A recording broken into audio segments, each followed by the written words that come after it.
Bueno, vamos a continuar con nuestro programa y estamos con un tremendo invitado. Bienvenido, Enrique París, presidente del Instituto de Políticas Públicas en Salud de la Universidad San Sebastián. Bienvenido nuevamente a nuestro programa. Carla. Enrique, ¿cómo estás? Es un gusto estar acá para mí. Sí, igualmente. Muchas gracias por invitarme también. Muchas gracias. Bueno, Enrique, la verdad es que queremos hablar de lo que se viene, ya no solamente de lo que ya vivimos, que fue complejo, ¿cierto? También el tema, la emergencia lamentable respiratoria, ¿cierto? Y las cosas que pasaron y cómo se llevó, cómo se manejó lamentablemente al principio de mala manera este tema. Hoy los niños van a volver de vacaciones, nos queda esta semana ya, y comienza otro virus, ¿cierto? Que es la influenza. A ver, primero como lo que debemos hacer. Eso como primera cosa, yo creo. Bueno, como tú dices, probablemente después de las vacaciones de invierno, cuando los niños vuelvan al colegio, vuelvan a clase, vuelvan a trabajar a sus colegios, es probable que tengamos un rebrote de algunos virus. Lo que los especialistas han dicho y lo que se ha visto otros años también, es que el que aumenta como segunda ola o como segunda etapa es justamente la influenza. Sí. Hay varios tipos de influenza, influenza A, influenza B. La vacuna que se coloca en Chile protege contra esos virus. Por eso también la vuelta a clases hay que asociarla, ojalá, con una campaña muy intensa para que la gente se vacune. Sí. Porque la campaña de vacunación contra la influenza, Carla, no sé si los telespectadores lo saben, este año ha sido muy mala, sobre todo para los adultos mayores. En el grupo de adultos mayores, en este momento el porcentaje de vacunación o la cobertura es del 61 a 63%. Para que tú protejas a la población de adulto mayor, se necesita una cobertura de sobre el 85%. ¿Y por qué, Enrique, se ha dado eso este año, especialmente con los adultos mayores? Es bien curioso porque nosotros recibimos críticas enormes de la persona que en este momento, por ejemplo, está a cargo de la vacunación en el Ministerio de Salud. Una señora que nos criticó permanentemente durante la pandemia. El ex subsecretario Cuadrado también, acuérdate que nos criticó enormemente, nos llamó hasta criminales. Ellos habían dicho que a fines de mayo tenían que tener el 80% de cobertura y en este momento, en adulto mayor me refiero, están en el 63%. Entonces eso es gravísimo y se debe justamente a que no hicieron una buena comunicación de riesgo, porque ¿qué es lo que llamamos comunicación de riesgo? Enseñarle a la gente, decirle a la gente, vacúnese porque si no se va a enfermar, obvio. Vacúnese porque si no va a caer hospitalizado, vacúnese porque incluso puede fallecer. Y de hecho hoy día, en un diario de circulación nacional, el Mercurio lo voy a nombrar, sí. No sé si hay algún problema en nombrarlo. Sí. Hay un estudio muy interesante donde se revela que los virus respiratorios están golpeando a los adultos mayores, aquí lo tengo, el gráfico, con el segundo mayor pic de muertes en los últimos 8 años. Muertes no COVID, muertes por virus respiratorios no COVID. Y este gráfico, que es muy interesante, demuestra desgraciadamente que a pesar de que todavía no termina el invierno, fíjate que tenemos una cantidad de 178 muertos en una semana. ¿Este gráfico virus salió hoy, Enrique? Sí. Hoy en el Mercurio. Sí. Es la segunda cifra más alta en los últimos 8 años. Pero los virus se van volviendo más agresivos al pasar los años. ¿O es el mismo virus que ataca o uno tiene más resistencia a los virus? Buena pregunta. No, los virus van cambiando. Perdón, los virus, sobre todo la influenza, los influenza van cambiando. Por eso es que nosotros nos tenemos que fijar mucho en lo que pasa en el hemisferio norte. Lo que pasa en el hemisferio norte, en el invierno del hemisferio norte, Estados Unidos, Europa, después se repite acá. Y nosotros sabíamos que venía mal. Obvio, venía muy mal, venía muy agresivo, venía muy potente y eso se está repitiendo acá. Además, durante la pandemia, la gente se cuidó mucho. Acuérdate de la mascarilla, el lavado de manos, la ventilación. Por lo tanto, no tuvo contacto con los virus habituales, no coronavirus. Cuando tú no tienes contacto con los virus, no creas anticuerpos. Por lo tanto, no tienes defensas. Si además de eso la campaña de vacunación es muy mala, hoy día Gabriel Cavada dice una frase, digamos, muy fuerte en contra de la vacunación, la encuentra pésima, o sea, un desastre. Y eso significa que la gente que no esté vacunada, si no se vacuna rápidamente, y ojalá que se vacune esta semana, van a sufrir gravemente con esta alza que viene de la influenza. Sí, ¿cuánto tiempo se demora como a hacer el efecto, la vacuna, como para que uno esté preparado? Porque Claro. yo creo que en este momento es un poco tarde también. Excelente, claro, tú tienes toda la razón, esa pregunta es muy importante. Generalmente la vacuna se demora 15 días, 21 días. Lo malo o lo delicado es que el adulto mayor, nosotros, yo, tenemos una capacidad más lenta para crear anticuerpos.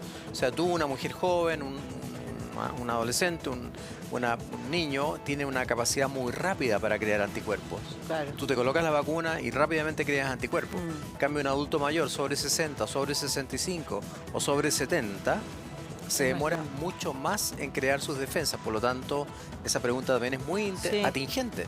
Tienen que vacunarse de inmediato antes de que venga el aumento grande que se supone que va a venir de influenza. Pero también es importante que nos vacunemos todos, porque para crear esta protección no saco nada con tener a uno solamente vacunado en mi casa y el resto no. Exactamente, y eso es lo que se llama efecto rebaño.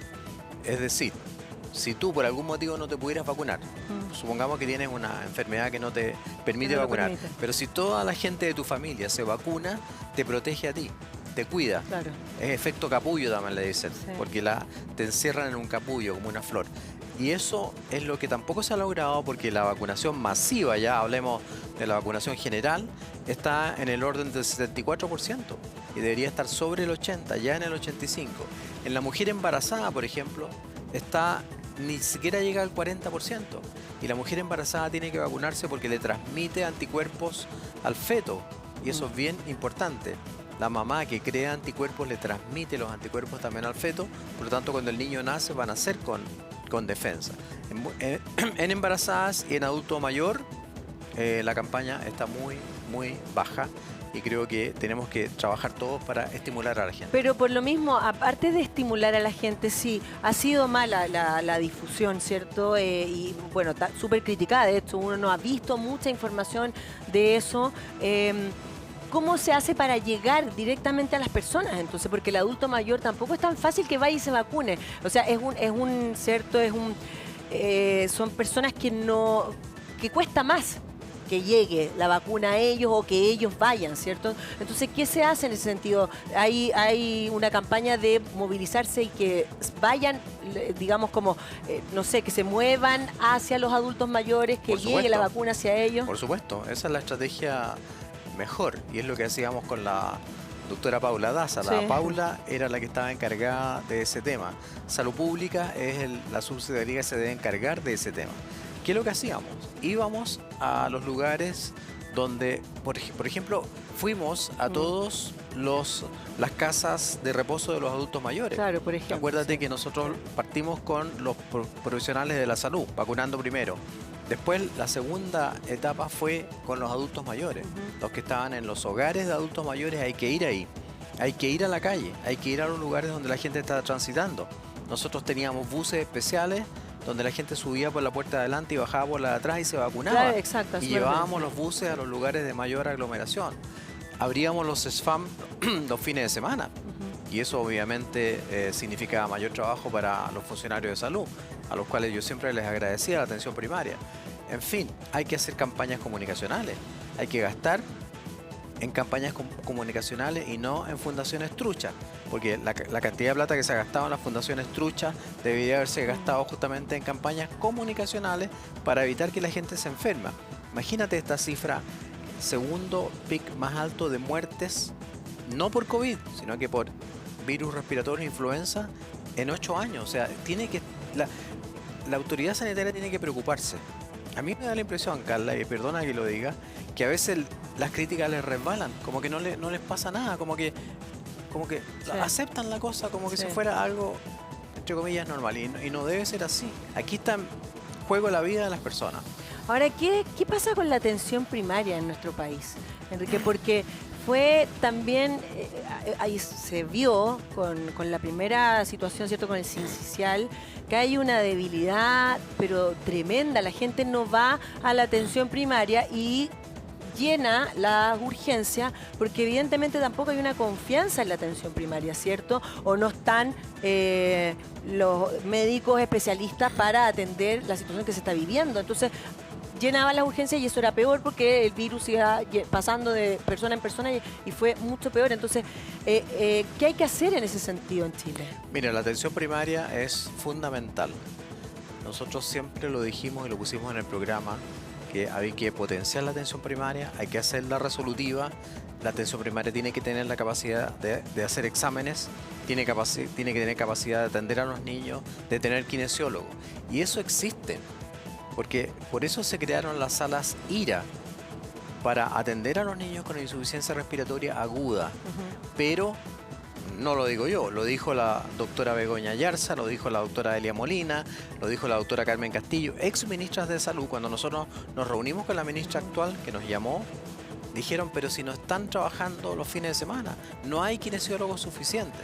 Entonces probablemente ahí hubo un cambio. La atención primaria es fundamental, pero ahí también faltó una campaña comunicacional. No sé si tuviste que yo grabé un video para el Ministerio de Salud, que causó mucha impresión, porque decían, bueno, llaman a un ex ministro para que haga campaña por este gobierno. Yo con gusto hago campaña para evitar que la gente fallezca o los niños se enfermen.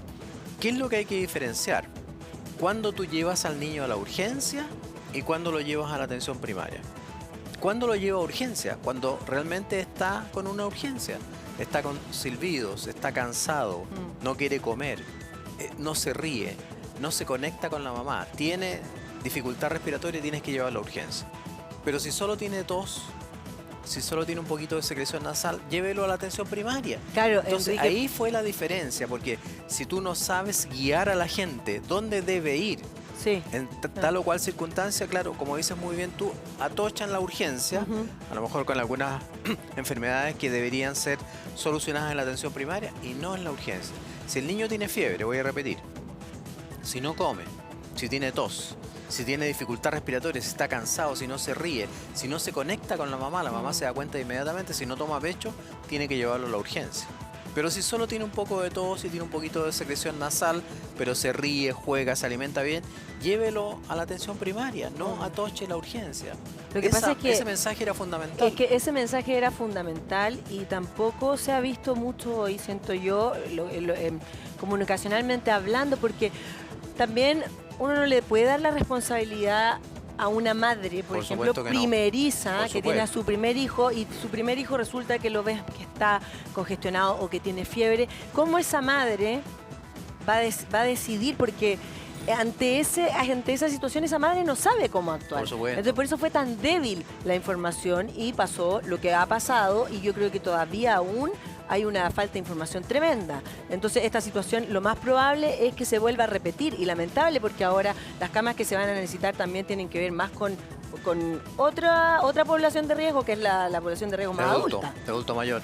No, tú tienes toda la razón y qué bueno que pusiste el ejemplo de la madre primeriza, porque la madre primeriza también hay que estimularle la lactancia materna. Si la mamá, estando embarazada, se vacunó contra la influenza, por ejemplo, incluso por la leche materna le va a transmitir los anticuerpos al niño. Por eso es tan importante reforzar la campaña de vacunación en las mujeres embarazadas. Obviamente que por la placenta también.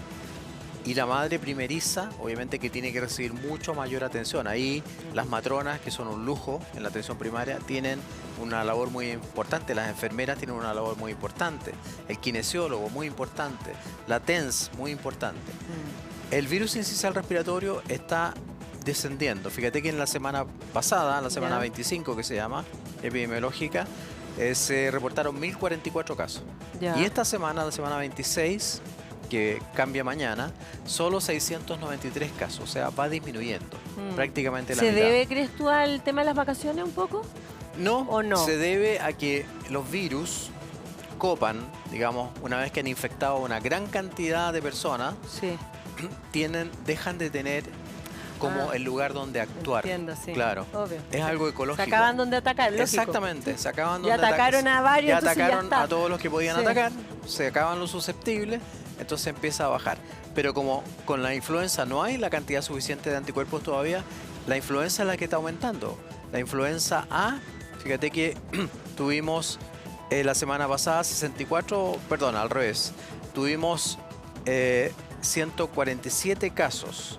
La influenza B, la semana pasada 41 casos, o sea, y anteriormente habíamos tenido menos. La influenza va aumentando. El año pasado, en esta misma época, teníamos 2.930 casos de influenza A. Ahora tenemos 5.476 casos de influenza A, o sea, prácticamente el doble. Claro. Y estas son las cifras que da el Instituto de Salud Pública, o sea, una entidad gubernamental. Por lo tanto, hay que estar muy atento porque la influenza A va en aumento. Y aquí hay otro gráfico muy interesante, que tú comparas el año pasado con este año. Mira el pic de los virus, cómo está de alto, en azul. Sí. Muy, muy alto.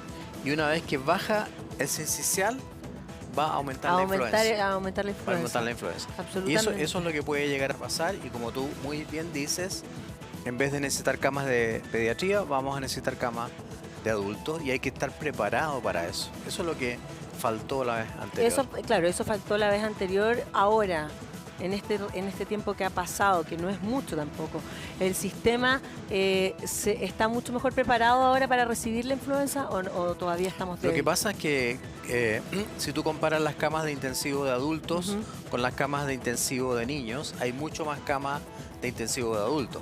Hay mucho más especialistas en adultos, mucho más respirólogos, mucho más usiólogos de adultos que de niños.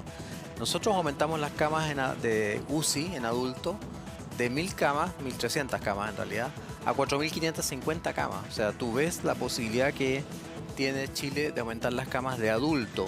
En cambio, en niños el aumento fue de 700 a 1.400 o a 1.500. Es más difícil aumentar las camas de niños porque hay menos especialistas en esa área. Sí. Doctor, vamos a seguir conversando de esto y mucho más, pero antes necesito hacer una pausa. Bueno, estamos todos preocupados porque viene la influenza, pero porque la primera situación se vivió muy al límite e incluso los llamaron, ¿cierto?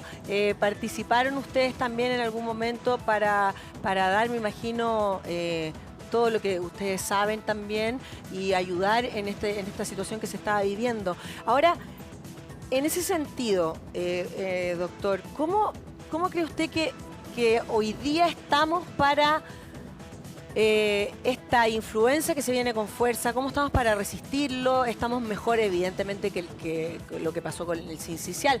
Pensando también que el sincicial no tiene vacuna todavía, acá en Chile. Sí. ¿Existe vacuna a todo esto en otro lado? Existe una vacuna aprobada en Estados Unidos por la FDA para adultos mayores, sí, no para niños. Okay. Sin embargo, tú has tocado un punto que a mí me preocupó mucho y me interesó. Aquí en Chile existe un anticuerpo monoclonal que se llama Palivizumab y que está aprobado por el Ministerio de Salud, y de hecho nosotros lo usamos y está financiado para que niños prematuros, niños con cardiopatías congénitas, es decir, que tengan una enfermedad al corazón, y niños con patologías crónicas pulmonares. Si un niño está hospitalizado en una unidad de cuidado intensivo neonatal o nace prematuro y hay virus sincicial ahí, es obligación colocarle el anticuerpo monoclonal. Entonces yo lo dije en algunas entrevistas, pero parece que no se le dio mucha importancia. Ahí podríamos haber hecho algo, o sea, podríamos haber comprado más anticuerpo monoclonal, aumentar la cantidad de niños a colocar, o sea, no solamente para esos 3, sino que a otros niños más, o poner a niños prematuros menos prematuros que los que están en el protocolo. También hay laboratorios que están preparando anticuerpos monoclonales, no lo voy a nombrar todavía, que en vez de durar un mes, son anticuerpos monoclonales que duran hasta 6 meses, porque desgraciadamente esta inyección es una inyección de anticuerpo, dura solamente un mes. ¿En qué consiste? Que se le entrega al niño el anticuerpo, o sea, las defensas preparadas ya, sin necesidad de vacunarlo. Y eso salva vidas. Eso también hay que potenciarlo, ni Dios quiera, en el caso que vuelva a aparecer el sincicial. Y eso es muy diferente a la vacuna, ¿no? Es muy diferente porque la vacuna, ¿en qué consiste? Tú te colocas una vacuna y tu cuerpo crea los anticuerpos, forma los anticuerpos. Aquí es un medicamento que le entrega el anticuerpo formado. No es, porque en el fondo la vacuna es un poco del virus en sí. Sí, parte del virus a veces, o el virus atenuado, o las vacunas nuevas con ARN mensajero, que hacen que el cuerpo forme los anticuerpos, forme las defensas. Aquí no. La inyección le inyecta o le entrega las defensas preparaditas, al tiro. Entonces el niño queda al tiro con defensa. El problema es que esas defensas duran muy poco, duran un mes nomás. Cuando tú te vacunas, la defensa te puede durar un año. O en el caso del coronavirus, duraban por lo menos 3 meses o 4 meses. Pero en este caso, el anticuerpo monoclonal dura solamente un mes. Pero nosotros sabemos que hay laboratorios, y yo participé en un encuentro a la distancia, así en Panamá, sobre anticuerpos que van a durar mucho más tiempo para proteger a los niños que en este caso fallecen. Los cardiópatas, los prematuros, los niños que tienen displasia broncopulmonar, si se enferman con un virus sincicial, fallecen. Sí. Y eso fue lo que pasó desgraciadamente en Chile. ¿Cuál es la realidad con respecto a las mascarillas? Las mascarillas son muy útiles, Carla, no solamente para el coronavirus, para cualquier virus respiratorio, adenovirus, influenza, parainfluenza, virus sincicial respiratorio. Y si tú recuerdas cuando nosotros veíamos las noticias antes de la pandemia, en China, en Japón, la gente se acostumbraron a usarla, porque saben que protegen, ellos se protegen si está sano, y si uno está enfermo, como el Pancho, que dice que está enfermo, tiene que usar mascarilla para que no contagie al resto de la gente, porque si tú estás enfermo y estornudas o toses o gritas o hablas fuerte, diseminas el virus. Por eso acuérdate que nosotros decíamos también, estornude en la manga, porque ahí queda el virus y no se disemina. Es muy importante la mascarilla. Y ahora, ¿qué mascarilla es la que de verdad sirve? No, la mascarilla común y corriente, la mascarilla que nosotros llamamos mascarilla quirúrgica, sirve. Pero la KN95 obviamente que sirve mucho más, pero es muy cara. Esa KN95 dejémosla para los hospitales, para los pabellones de cirugía.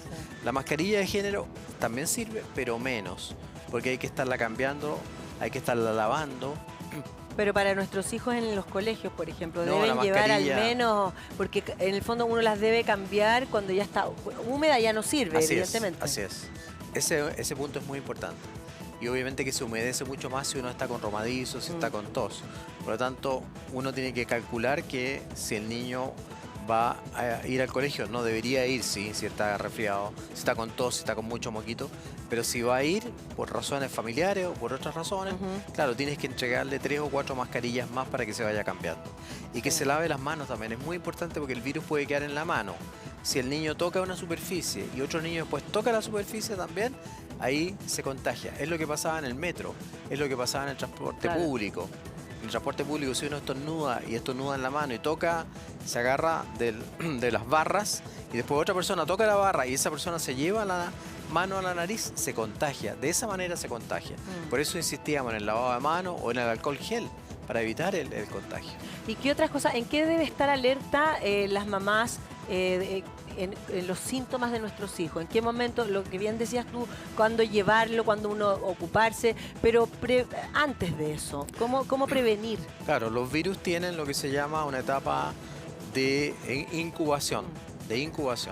Si el niño o la mamá sabe que el niño estuvo con alguien enfermo, puede haber sido un adulto mayor, puede haber sido ella misma, el esposo, estar atento porque a los 3, 4 o 5 días el niño va a comenzar con síntomas respiratorios. Si tiene solo moquito y tiene solo tos y a lo mejor un poquito de dolor de garganta, tranquila. Pero si tiene fiebre alta, si tiene mucha tos que no lo deja dormir, si no quiere comer, si tiene decaimiento, si le mira el pechito y se le hunden las costillas, tiene que llevarlo a urgencia. Desgraciadamente tiene que llevarlo a urgencia porque ese niño se puede complicar. Ahora, si el niño es asmático, por ejemplo, o ya dijimos, tiene una cardiopatía, mucho más preocupación. Reforzar o tener a mano el broncodilatador, porque los niños asmáticos hay que recordar que usan broncodilatador, usar el espaciador. Es por eso que la sala IRA es tan importante.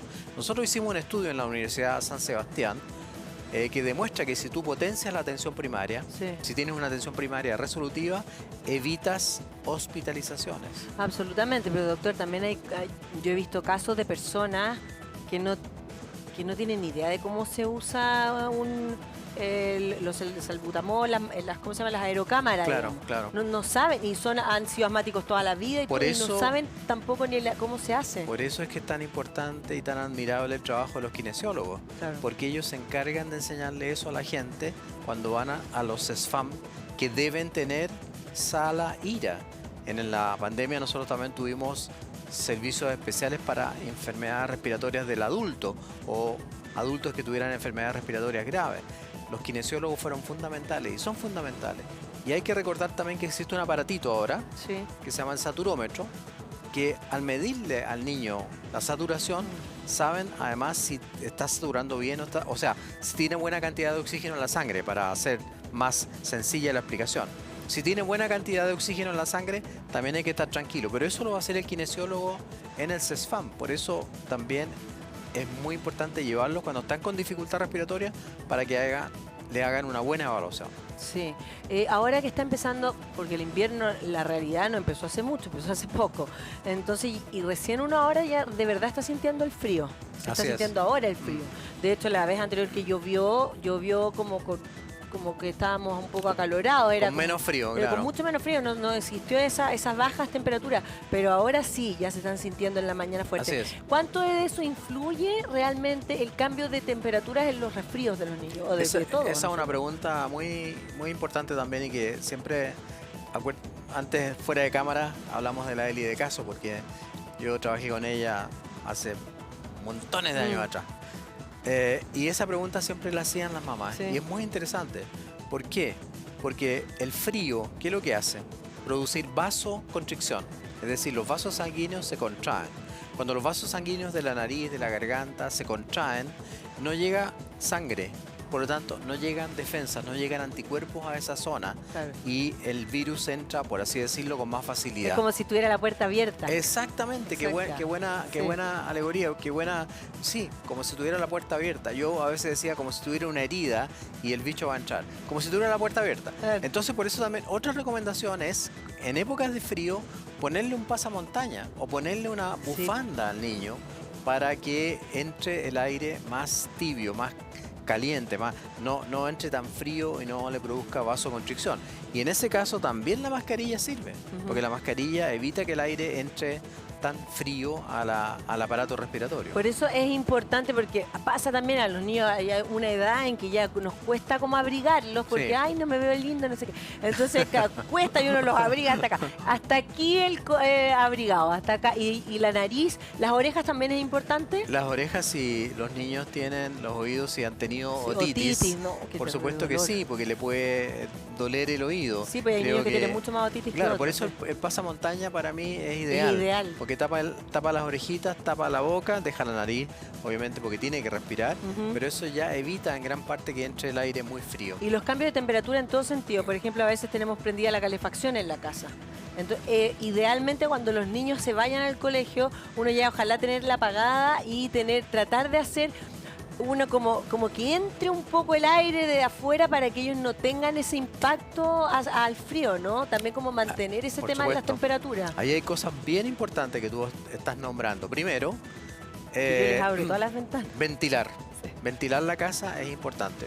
Aprovechar cuando los niños van al colegio, ventilar, porque la ventilación nosotros lo demostramos, se demostró en la pandemia, disminuye inmediatamente la circulación viral dentro de la casa. Segundo, si tiene calefacción a parafina, voy a poner el ejemplo que mucha gente que nos está escuchando a lo Tiene, mejor claro. tiene calefacción a parafina o a gas, con balones de gas, prenda la calefacción fuera de la casa y apáguela fuera de la casa, porque cuando uno la prende o cuando la apaga se producen muchos gases. Esos gases también son irritantes y pueden, claro, pueden dañar el aparato respiratorio, así que prenda o apague afuera. Una vez que ya esté prendido, lo mete a la casa. Y la ventilación es fundamental. Pero el niño o los adultos también tienen que usar capas. No abrigarse en exceso, sino que abrigarse por capas. Y irse sacando las capas de abrigo a medida que va aumentando la temperatura en el día. Y ahí las profesoras ya saben eso, saben. Porque si el niño está con parca, está con bufanda, está con gorro, obviamente tiene que estar un rato así, pero que después tiene que comenzar a sacarse un poco de ropa, porque si no comienza a transpirar, se le moja la ropa interior, y lo ideal es que la mamá lo envíe con capas, una parca, un chaleco, una camisa o una camiseta, e irle sacando de a poco a medida que va aumentando la temperatura ambiente.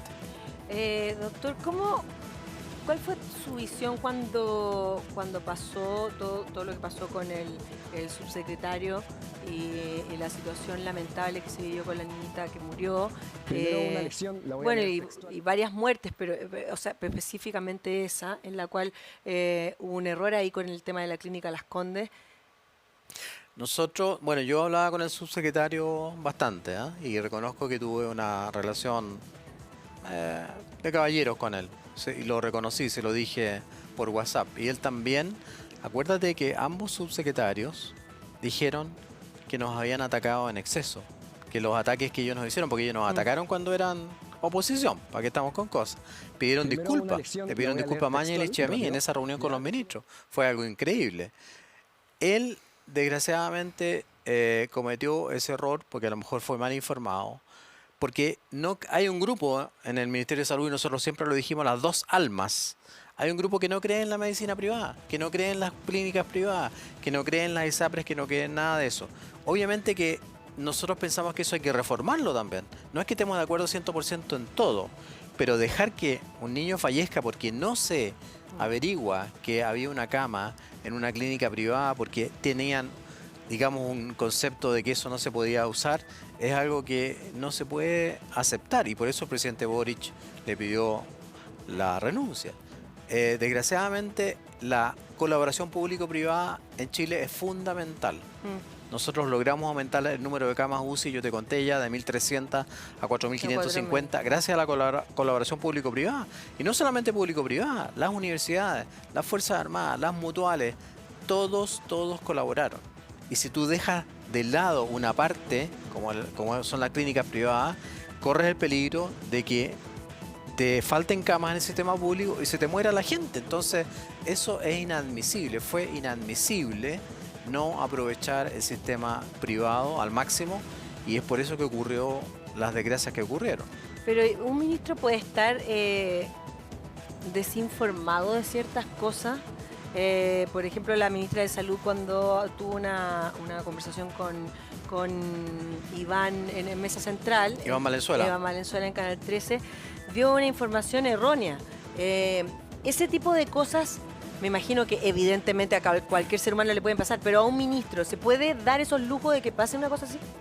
Me cuesta decir, o sea, la verdad es que nosotros teníamos un equipo jurídico, teníamos asesores legislativos, teníamos asesores jurídicos con los cuales yo me reunía casi permanentemente. Yo no firmaba ningún papel, no firmaba ningún oficio, nada que no pasara por manos de una abogada que yo tenía incluso en mi misma oficina. Le cedí una mesa a la María Paz para que ella trabajara ahí. Entonces, cuando no hay una buena asesoría, Sí. cuando los abogados del equipo, o cuando no hay un arreglo, un fiato dentro del gabinete, obviamente que pueden ocurrir ese tipo de problemas.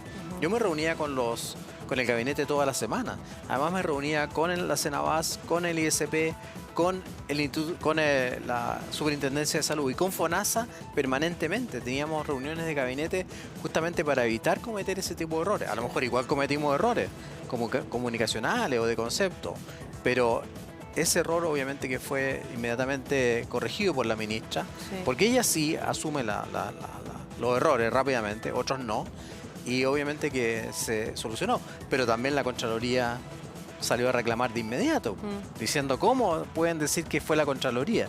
Y aunque haya habido algo así, cuando hay una vida de por medio, Carla, tú no puedes dejar de ocupar una cama privada. Por último, después lo solucionas, pero primero está la vida de la persona, del niño, en este caso de la niña. Sí, de la niña. ¿Por qué poner por delante de una vida una resolución? Eso después se solucionará. Y eso obviamente que fue un error grave. Pero sí, evidentemente, y eso, o sea, quedó absolutamente claro, y lamentablemente porque la vida se perdió, ¿cierto? Pero cuando pasan este tipo de errores, es imposible no pensar en lo que está pasando hoy día, que le llaman ahora el caso convenio, ¿cierto? Y que se está atacando, por ejemplo, al ministro, a Carlos Montes, a Jackson, mucho más atacado Jackson de todas maneras, ¿cierto? Pero han habido renuncias de subsecretarios. Y uno dice, pero la cabeza es la cabeza. O sea, a ver, aquí, ¿quién manda? ¿Quién es la persona que está a cargo? Y cuando pasó porque salió a hablar, por ejemplo, ayer Sebastián Dávalos, y comentó que en el fondo de este caso era muchísimo peor que el caso Cabal, con palabras de él, eso ya cada uno piensa lo que quiera al respecto, pero estoy repitiendo, digamos, lo que él dijo. Y cuando pasó lo del caso Cabal, Michelle Bachelet cambió todo su gabinete, hizo un cambio completo. Entonces, hoy día hay una sensación también que ha pasado con el gobierno, y se lo digo por qué, porque también aquí está el tema de la ministra de Salud, ¿cierto? Jimena Aguilar, que finalmente uno dice, pero ¿cómo? No está pasando nada con las cabezas, no hay una crítica, una autocrítica de las personas que realmente están a cargo, porque sacar a los mandos menores es más fácil también de alguna manera. Esa es la sensación, y ahí a lo que finalmente les debiese importar al Estado, al gobierno puntualmente, es la sensación que tiene la ciudadanía con respecto a eso. Bueno, la última encuesta que salió anoche de CADEM dice que la ciudadanía, más del 80%, encuentra que esto es una falta gravísima a la probidad, obviamente. La mayoría piensa que obviamente son problemas de mal manejo y no de, como se dijo al principio, descriterio, ¿no? Yo creo que la subsecretaria de la vivienda salió, Carla, porque se supo que ella no le comunicó al ministro, a su jefe, al ministro, lo que había pasado con esta fundación de Antofagasta. Y ella es de Revolución Democrática, sí, igual que todos los que estaban metidos en Antofagasta. Sí. Tanto la diputada como el ex jefe de gabinete de la diputada, el pololo de la diputada, todos de Revolución Democrática, y ella también de Revolución Democrática. Entonces ella, al no comunicarle al ministro que tenía esos antecedentes, cometió una falta gravísima, una falta grave. Y por eso que no es responsabilidad del ministro Carlos Montes, al ser igualmente ministro y tener que estar vigilando al menos las situaciones. Sí, pero si la subsecretaria no te informa, o el subsecretario no te informa, tú no tienes cómo saber. Son los subsecretarios, en este caso, los que se comunican con los Ceremi. Sí.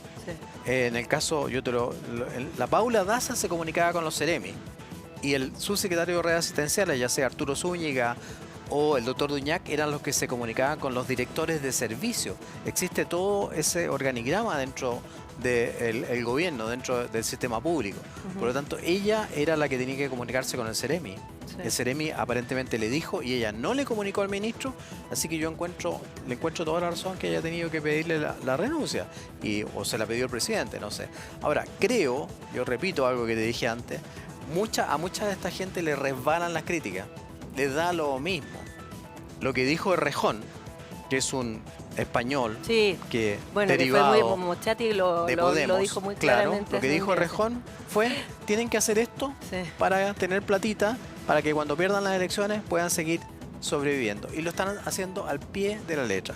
Ahora, Jackson es el más afectado porque él es el que fundó este Partido de Revolución Democrática. Entonces, obviamente, también debería asumir responsabilidades. No digo que le pidan la renuncia, eso es el presidente el que tiene que decidir eso, pero obviamente que él ha tenido actitudes muy prepotentes cuando dijo que moralmente ellos eran superiores, y eso es lo que pasa en la vida, se le repite ahora.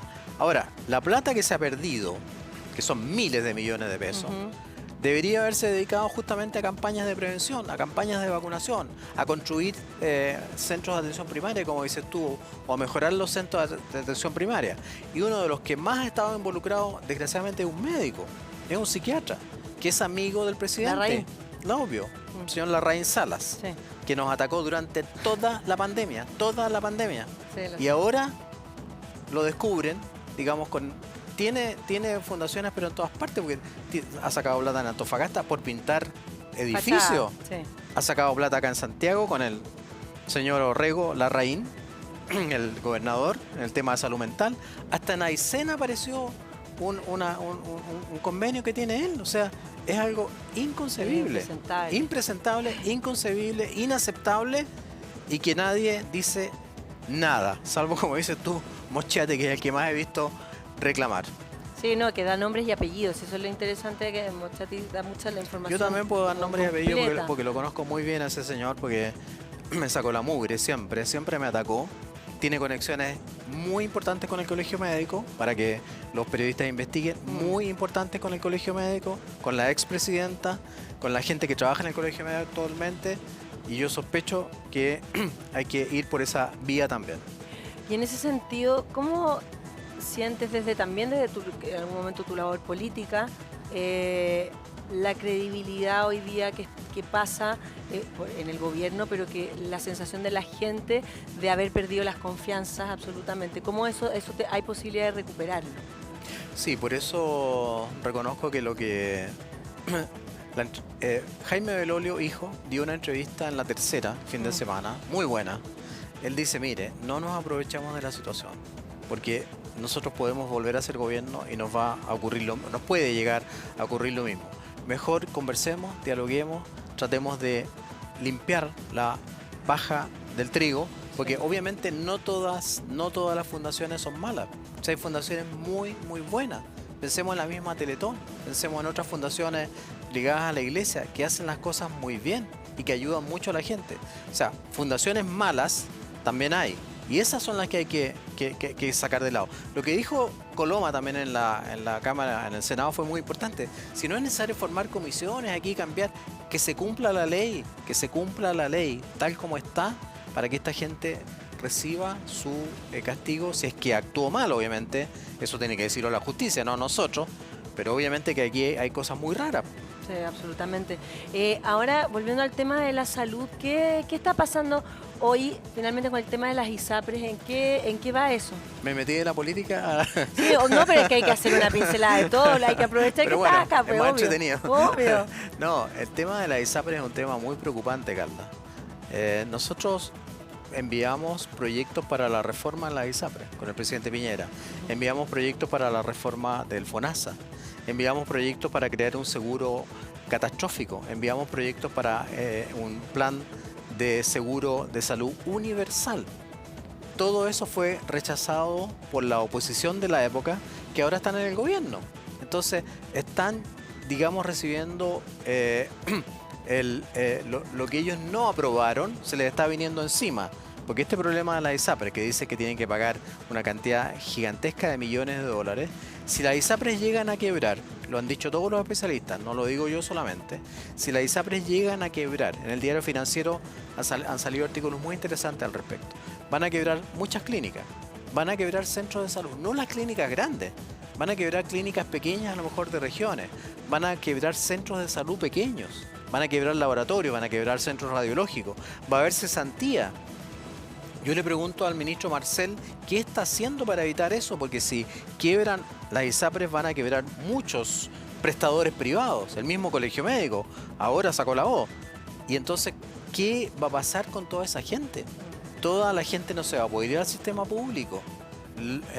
Los millones de personas que están en las ISAPRES van a reforzar el sistema público, van a recargar el sistema público, perdón, van a aumentar las listas de espera de cirugía, de especialidad. Entonces, hagamos algo que signifique, digamos, evitar el colapso, pero hay que hacer reforma. Si nosotros lo dijimos muchas veces, hay que hacer reforma. Se enviaron los proyectos y ellos no los tramitaron. Sí, así es. Enrique París, te queremos agradecer por estar con nosotros. Gracias, Carla, a ti. Esperamos verte nuevamente y conversar nuevamente contigo. Parece que en esta oportunidad estoy más agresivo que la primera vez que vine. No, pero no, muy bien, muy bien. Bueno.